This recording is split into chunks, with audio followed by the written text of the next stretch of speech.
And here they come, the field of 28 down to the green flag here at Laguna Seca. Randy Carpenter leads. Second place is Kenny Myatt. Third place is the 48 car, and we are green here.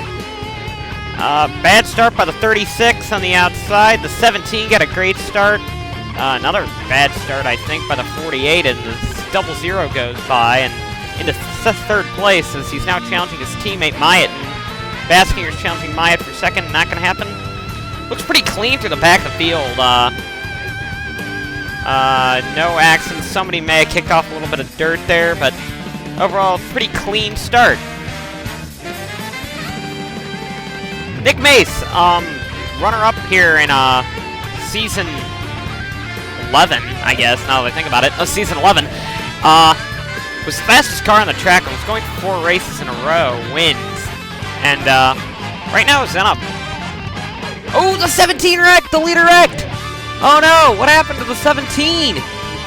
He lost it in the corkscrew.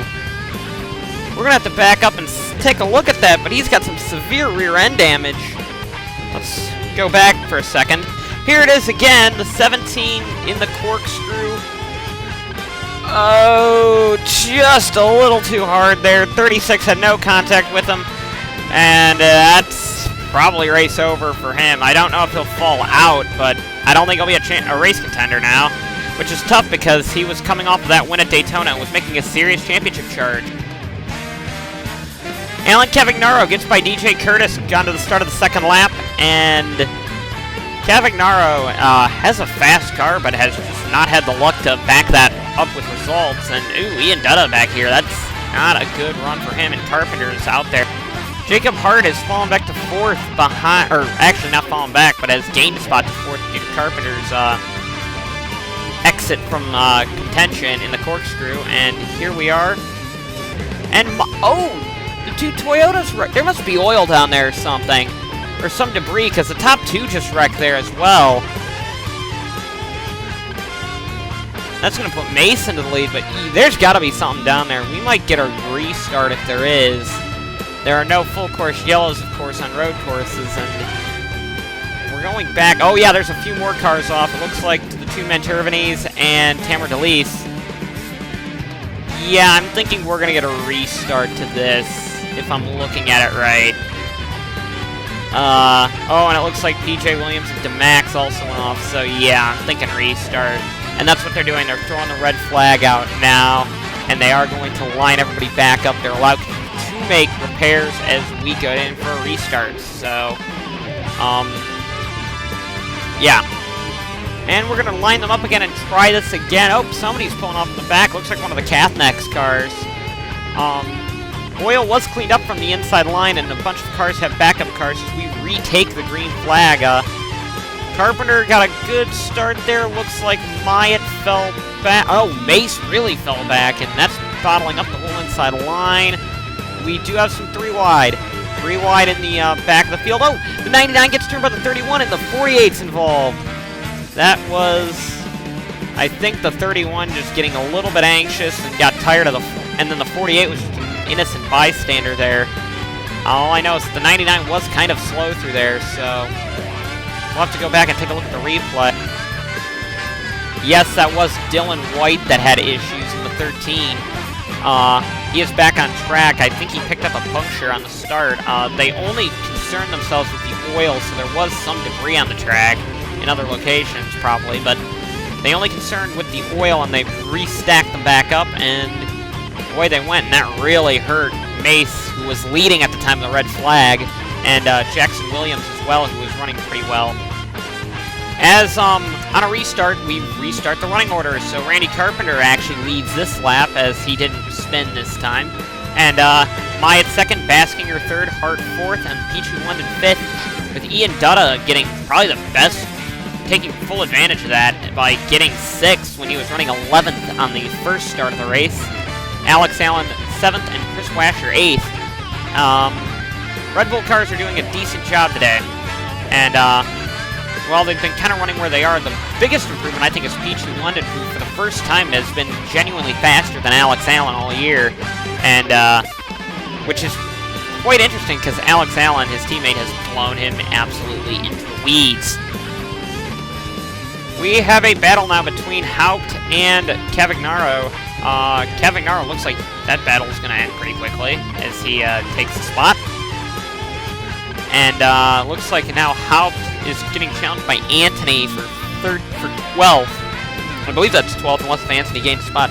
Good run by James Silverfox at the 14th in one of his final races with Racing for Deutschland. Racing for Germany if you're American. And yes, that is for 12th. Haupt has been overcooking his tires, it looks like, so that'll be very interesting to look at as the race continues on. As because this tire run is a longer race, 35 laps around Laguna Seca, and tire wear could be an issue, and tire strategy could be a major thing in this race. So using up your tires early on in this stint may end up really hurting you later on. Hurt is now closing in on Baskinger for third place rather, and Hart has been really strong on these road courses and has been lost on the ovals. The opposite of what his brother's been doing, who has been strong on the ovals and pretty much lost on the road courses. Kind of interesting to see how two brothers have totally different driving styles to handling a particular season and schedule. Baskinger is a bit pulling away. The Georgia native is pulling on another Georgia native, being Hart. And as we know, Jake Baskinger is from Georgia, and as are the Hart brothers. But Baskinger is kind of pulling away. Hart gaining a little bit in that section, but interesting battles up front as Carpenter and Myatt have pretty much pulled away from that battle. The closest battle on the racetrack has been Alex Allen and Ian Dutta, both of which have been pretty close all weekend. They actually had a bit of contact. Looks like Allen went wide there, and it looks like Washer closed up on him, but Washer had to really go into defensive mode and not run into the back of Allen. Also toward the back, Eugene DeMax hasn't scored a point yet. Last year's champion has not scored a point this season, and he is back in 20th place, which, yeah, he didn't qualify well and is in pretty bad positions right now. Here's Noah Hart, the other Hart brother, and like I said, he's been lost on the road courses, unlike his brother, who has been pretty dominant besides Mason Myatt, and his brother's been kind of up there. He won the pole at Road Atlanta and at, I believe Lime Rock, he got the pole as well. And they're stuck behind the Racing for Deutschland car of Marin Schallrath, who, James Silverfox is quite a bit faster than her. Here's a replay of that lap 1 mess, as P2 London gets to the inside and goes 3 wide with the 99 and just kind of hooks the 99 into the 48. Like I said, the 48 was an innocent bystander, as kind of was the 99. Kind of an overzealous move by London, as we're going to go on board with him for the next replay shot. On board with London now, and here we are.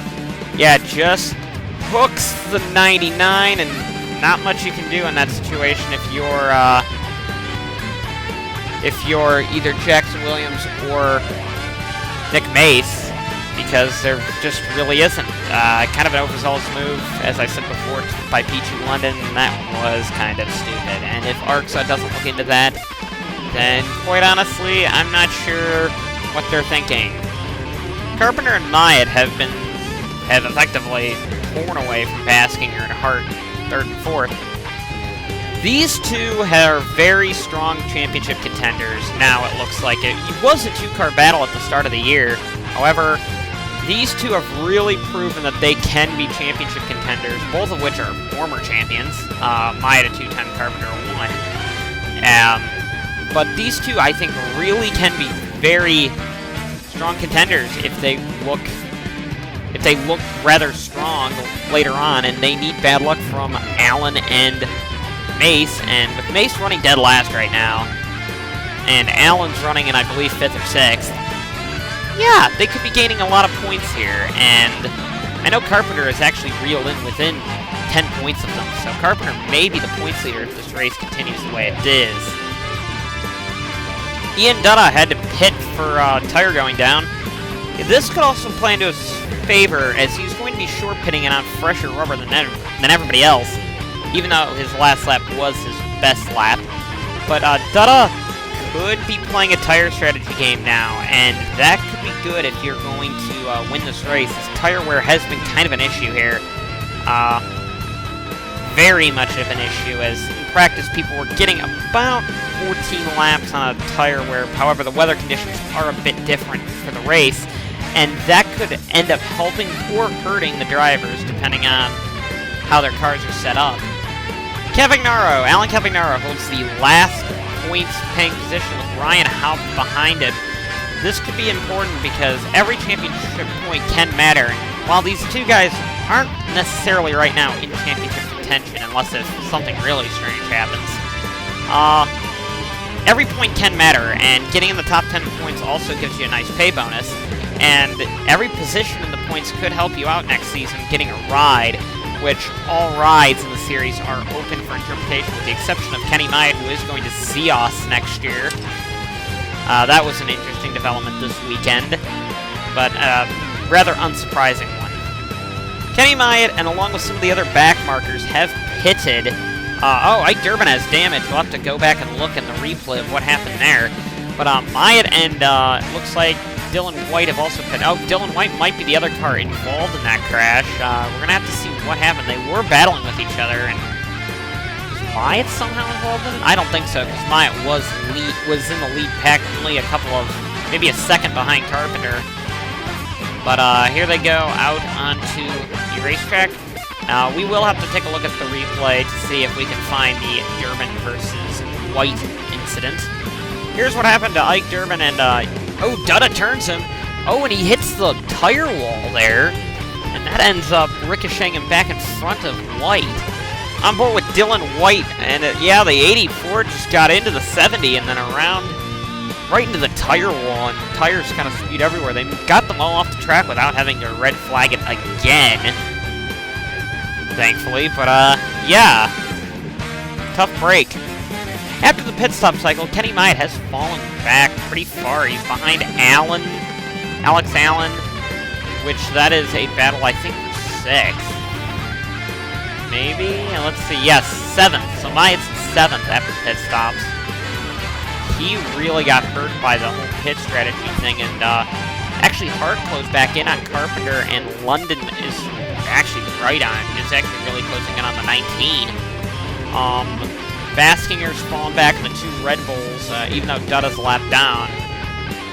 Will Dutta play easy for his... No, it doesn't look like he's going to play nice for his teammate, and that can be a source of intra-team rivalry. And as you know, though, Washer has a win. Washer has a win at Erie County, and Dutta is still looking for his first ever win, so I think kind of Washer's kicking his butt in the inter-team battle. And Dutta, who came in as a highly touted rookie back in his day, really hasn't exploded on that potential.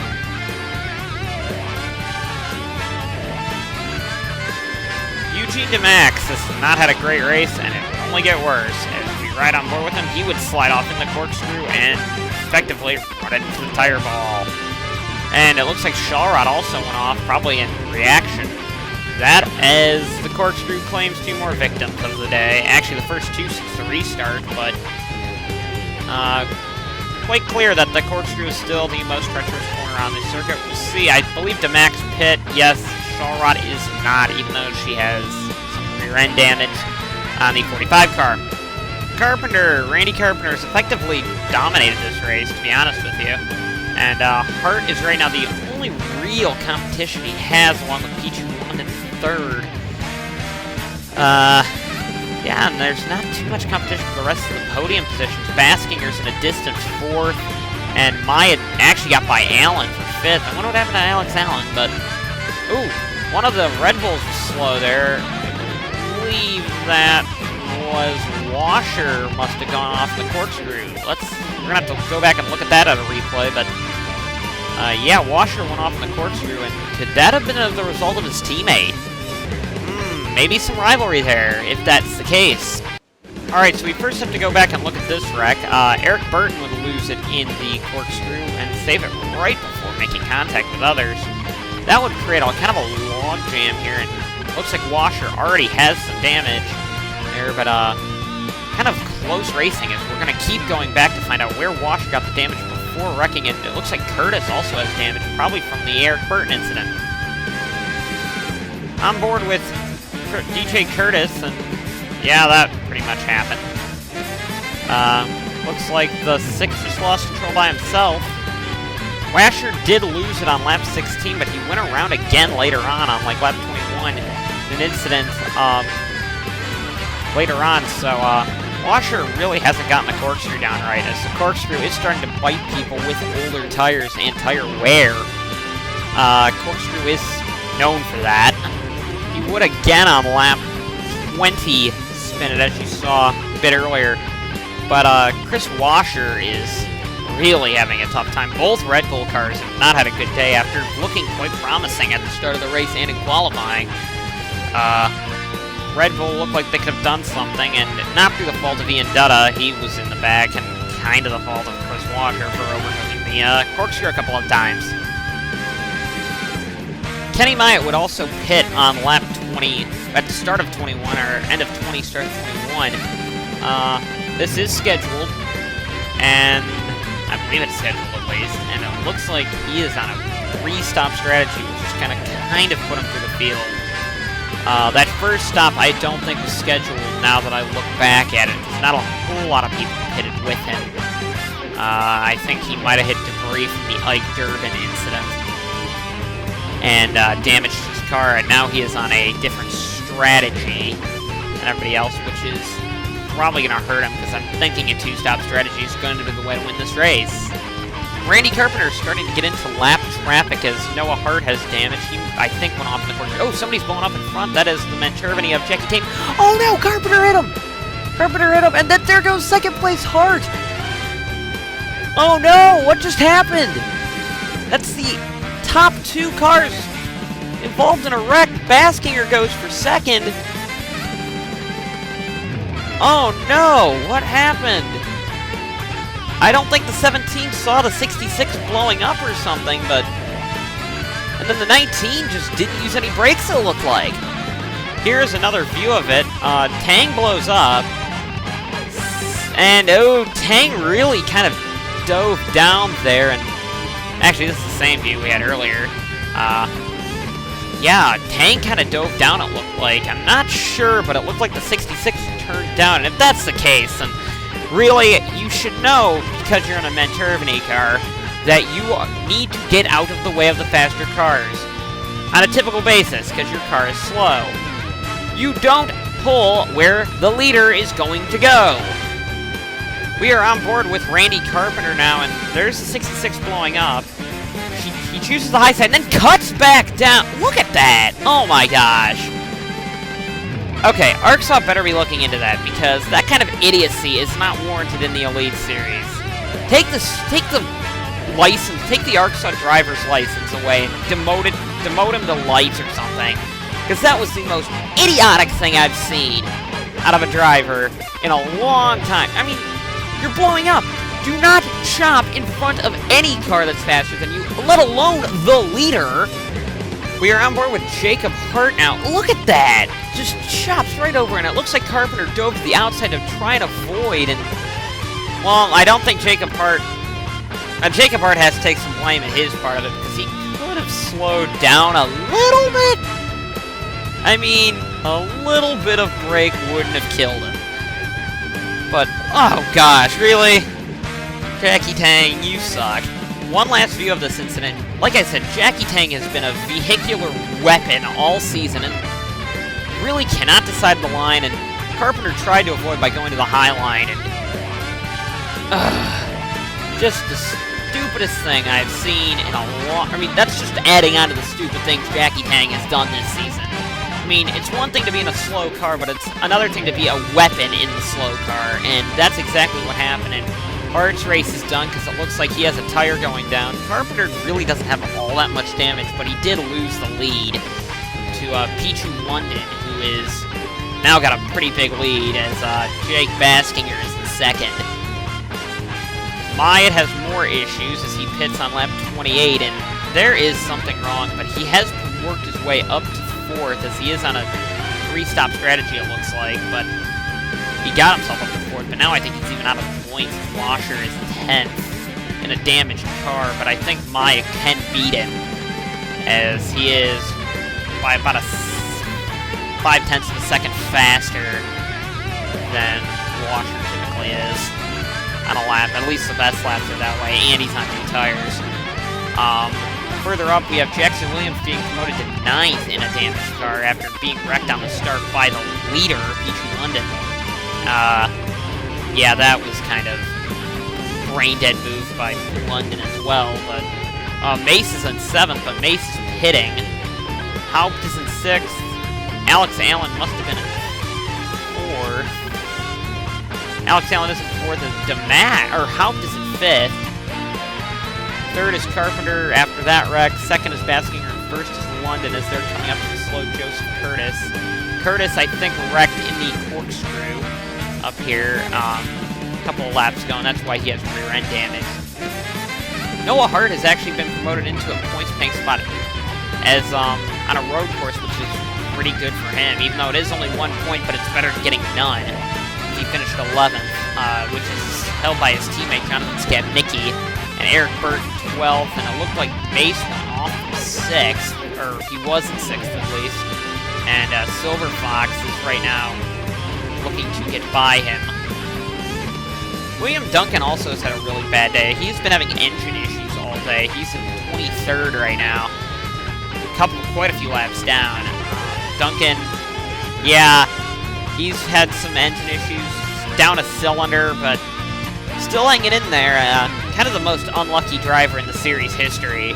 Hasn't won a race even though he's been close on a couple of occasions, and whenever something seems to be going his way, something goes horribly wrong.